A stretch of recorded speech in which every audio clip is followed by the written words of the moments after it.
الفيديو ده جايب لكم فيه برنامج لتعليم الانجليزي، ولكن مش زي اي برنامج انا عملت عليه فيديو قبل كده. البرنامج ده يعني حاجة غريبة، انا ذات نفسي مستغربها، بس اول برنامج عربي بيعلم انجليزي. يعني انا كل الفيديوهات اللي عملتها في سلسلة ازاي تطور من لغتك واللي بتعلم انجليزي او بتعلم قواعد انجليزي كانت هي لغتها اصلا بالانجليزي. في برامج كانت بتدعم العربي، بس انا كنت بستخدم اللغة الانجليزية فيها، فانتوا ساعتها تقدروا تيجوا وتحولوها عربي. ولكن الفكرة في التطبيق ده ان هو اساسه تطبيق عربي، هو بالعربي وبيعلمك حاجات بالانجليزي، وغير بقى انه بيعلمك قواعد على اساسيات على مفردات المهم يعني ايه، مش عايز اطول في الكلام ولا اطول في المقدمه اكتر من كده. اول حاجه انزل تحت ادعمني بلايك واشترك في القناه لو كنتش مشترك. يلا بينا نبدا. تمام، هو ده التطبيق، اسمه تعلم اللغه الانجليزيه من الصفر، او تعلم اللغه الانجليزيه للمبتدئين، ايا كان يعني. المهم ندوس عليه ونقول بسم الله. طبعا انا اول مره اجربه معاكم، انا يا دوبك شفت له صور بس على المتجر، ولكن انا ازاي تطور من لغتك دي بقيم التطبيق لاول مره. اوكي، اول ما بنخش بيبقى اساسيات، قواعد اساسيه، قواعد متقدمه، قصص مترجمه، حلو، في اعلانات بس هي اعلانات خفيفه مش مشكله. الرئيسيه دي اللي احنا فيها، تقييم لو هنقيمه طبعا هنقيمه بس في الاخر حاولة. اوكي انا حاجات عاديه. تمام، نيجي للرئيسيه ونقول اول حاجه بسم الله في الاساسيات.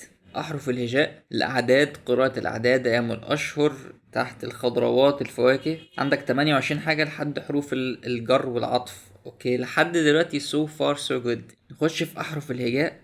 أوه حلو، حلو بصراحة. جايب لك في بداية كده شرح. أقول لكم إيه، تعالوا بس نشيل الإعلانات دي عشان أنا بدأت أتخنق منها. I'll be back. تمام، شلت الإعلانات وجيت. لو عايز إيه ده؟ يا رب على الفشل. شكله فعلا هيبقى جامد. يعني هو جايب لك في البداية الشرح أصلا قبل ما يجيب لك الحروف. لا حلو. اوكي تعالوا بالسريع. ان عدد حروف الهجاء في اللغة الانجليزية هو 26 حرف مقسمة الى 3 اقسام. حلو، انا شكلي ذات نفسي هستفاد. حروف متحركة اللي هي ال A E I O U، كنت عامل برضو عليها فيديو بطريقة حلوة ان انتوا تحفظوا بيها الحروف المتحركة، هتلاقوه في الآية اللي فوق. وهي 5 حروف كذا تعتبر أساس اللغة الإنجليزية، هتلاقي يمكن لفظ أي كلمة بدونها. جربها بنفسك. أوكي دي حاجة جديدة عليا، أنا لسه بقول لكم حاسس إن أنا هستفاد أهو. يعني أنا أول مرة أعرف إن مفيش كلمة في الإنجليزي بتتكتب من غير الحروف المتحركة دي. فيكس فيها آي، كاو فيها أو، ملك فيها آي. كما أن طريقة لفظها سهلة جدا، حيث أنها تخرج دون احتكاك اللسان والشفتين أو الحلق، تحتاج فقط تدريب. A E I O U، فعلا ما الشفة ما بتلمسش. أنا عاجبني البرنامج ده بصراحة. 2. الحرف النصف المعتل، وهو حرف وحيد باللغة الإنجليزية وهو حرف الواي، وحروف الساكنة هي باقي الحروف بتاعت الإنجليزي، وهي 20 حرف. بعد كده لكل حرف من الحروف اللي جايه الانجليزيه طريقتين في الكتابه، فاما ان يكتب حرف كبير اللي هو كابيتال ليتر ويستخدم في بدايه الجمل او لكتابه اسماء الدول او الاشخاص، او حرف صغير اللي هو سمول ليتر. الجدول التالي يوضح حروف اللغه باشكالها وطريقه لفظها. بصراحه جامد لحد دلوقتي. عندك الاي كاتب لك الحرف الكبير والحرف الصغير واللفظ A، بعد كده بي سي دي اي اف جي اتش اي مش عارف ايه لحد زد، وبالتشكيله كمان. دي احرف الهجاء. حلو. الاعداد، جاب لي اعلان. اوكي الاعداد نمبرز، الاعداد في اللغه الانجليزيه نفسها بالعربيه، ولكن بالطبع بيختلف اسمها مش عارف ايه. فهنا الشكل العدد، الحروف كاتبها لك بالانجليزي بالرقم، بعد كده كاتبها لك ككلمه. فرقم واحد اللي هو 1، والكلمه بتاعته 1، واللفظ بتاعه 1، والمعنى واحد. وعندك لحد لا. اوكي عندك لحد 10 20 مش عارف ايه، بعد كده 90 100 400. طبعا كاتب 400، بعد كده اللفظ بتاعها 400 و400. حلو، دي اللي هي ايه، دي اللي هي الاعداد العدديه، اللي هي الاعداد العاديه يعني اللي بقول ده. ثانيا الاجزاء، وهي قيم تعبر عن جزء من الشيء الكامل، ومنها نص اللي هي هاف والمعنى بتاعها اللي هو نصف، و 1/10 اللي هو العشر. تمام. الاعداد الترتيبيه اللي هي الفيرست والسكند والثيرد والفورث والفيفث والجو ده. واخر حاجه اللي هي ارقام الجمع، اللي هي once تبقى مره واحده، twice مرتين، 3 times 3 مرات، واخر حاجه في عندك triple الثلاث اضعاف يعني. فاشطاط دي الاعداد بصراحة عجباني. انا مش عايز اطول في الحاجات دي، فانا هاجي لاخر حاجة تحت مثلا حروف الجر والعطف. الحاجات دي تعتبر مهمة جدا. وحروف الجر within يعني فقط، not لا، out خارجا. وطبعا عندك الاون والان والات والتو والفور والانتو والباي والفروم والاوف، حاجات كتير يعني. بصراحة يعني كان هيعجبني جدا لو حاطط كل كلمة في جملة. يعني لو انا دوست مثلا على كلمة not، ادوس عليها فالاقيها حاططها لي في جملة بالمعنى بتاعها، بحيث تثبت في دماغي اكتر وبحيث افهمها اكتر. يعني مثلا and اول حاجة كاتبين المعنى ثم، بس انا بقى عايز اوظفها في جملة، فاهميني؟ ده بالنسبة ايه للاساسيات. بالنسبة للاساسيات عجبتني جدا بصراحة. في القواعد الاساسية جاب لي اعلان نخلصه. الأسماء جمع الاسم، حروف العلة، لفظ الحروف.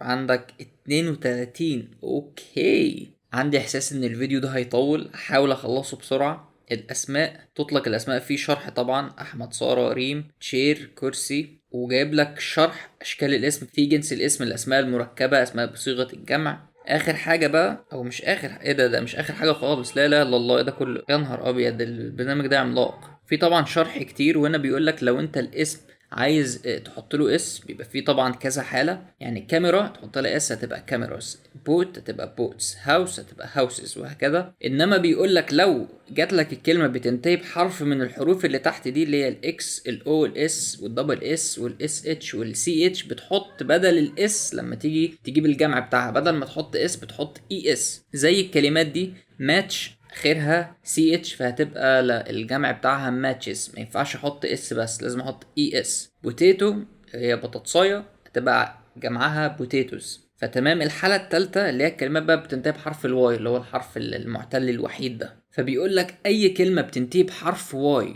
وحرف الواي ده قبله حرف ساكن، وانت عايز تجمعها، فانت بتشيل حرف الواي ده خالص وتحط بداله اي اي اس. زي سيتي، سيتي اخرها واي، فانت عايز تجيب جمع سيتي اللي هي مدينة، فهتبقى سيتيز اللي هي مدن، و اي اس. ولو حرف الواي كان قبليه بقى حرف متحرك، فهنحط اس بس. زي كي اخرها واي، بس مش هنشيل الواي ونحط اي اس، ليه؟ علشان قبل الواي حرف متحرك اللي هو اي، فهنحط اس عادية، فكي هتبقى كيز بالاس. الحالة الرابعة اللي هي في بيقول لك حاجات شاذة او اسامي شاذة ملهاش جمع، او مش ملهاش جمع، هي ذات نفسها ممكن تمشي جمع. فود ما ينفعش اقول فودز، ليها جمع تاني اللي هي فيت. توث نفس الحاجة، ما ينفعش اقول توثس، هي ليه صعبة؟ توثس، توثس. اوكي، ما ينفعش اقول توثس، هي لازم اقول تيث. تفهمين كلمة child مثلا children. فقشطة. الحالة الخامسة، الحالة السادسة، ده في الله الله الله الله تاني، انا ليه عمال اتفاجئ؟ اوف، ده في كتير قوي تحت، يا نهار ابيض. ده في جمل كمان. the woman's car، بيقول لك الاس زي ما تقول لي الملكيه، the woman's car يعني السياره ملك للست دي، فانت الاس بتبقى اس وقبليها فاصله صغيره كده. ده في كمان give me a piece of cake I have a lot of sugar. Hey, sugar. لا لا بجد، يا نهار ابيض، يعني انا تعبت اصلا ولسه في الاسماء. يعني مضاف اليه شرح كتير. يعني البرنامج ده بجد لو واحد خده من الاول للاخر، يا نهار ابيض على كمية الاستفادة اللي هياخدها. الصفات big clever مش عارف ايه، ما شاء الله. ده في كمان يمين هنا كده وكده. اوكي، absolute مطلق، complete كامل، pure صافي، ما شاء الله، حاجات كتير جدا. تعالوا بس نجيب اخر حاجة تحت، الافعال، الفيربس. تعريف الافعال بيجيب لك الفعل اهم جزء في اي جمله. eat تبقى ياكل، jump. المفروض بقى هيجيب جاب الفيرب تو بي، كنت لسه اقول لكم المفروض بقى يجيب الحاجات اللي هي القواعد وكده. فالفيرب تو بي بيقول لك اي، نحط الام بعد كده هابي، وفي غير الام طبعا في الاز، ار. حلو جدا بصراحه، يعني انا هفضل اقول كتير بصراحه. المهم اخر حاجه او فاضل حاجتين، القواعد المتقدمه. اوكي، دي الحاجة اللي احنا هنقعد فيها كتير، بس انا مش هخوض فيها اي حاجة بصراحة، هنجز بسرعة. المضارع البسيط، الفعل المضارع البسيط هو احد انواع الافعال التي تستخدم للحديث عن حقيقة ثابتة لا تتغير، للحديث عن شيء يحدث الان، للحديث عن شيء يحدث باستمرار. حرفيا هو شرح لك القاعدة في 3 جمل بس كده. فهو بيقول لك الصيغة بتاعت السمبل بريزنت، subject بعد كده الفيرب بعد كده الاوبجكت، اللي هو الفاعل والفعل والمفعول به، زي العربي بالظبط على فكرة. زي مثلا he plays tennis، he فاعل، plays فعل تنس مفعول به. تفهمين الفكرة؟ الصيغة التانية السبجكت والفعل والاوبجكت اللي هو من غير اسم، هتبقى بقى ايه للجمع، تبقى زي they او we او I.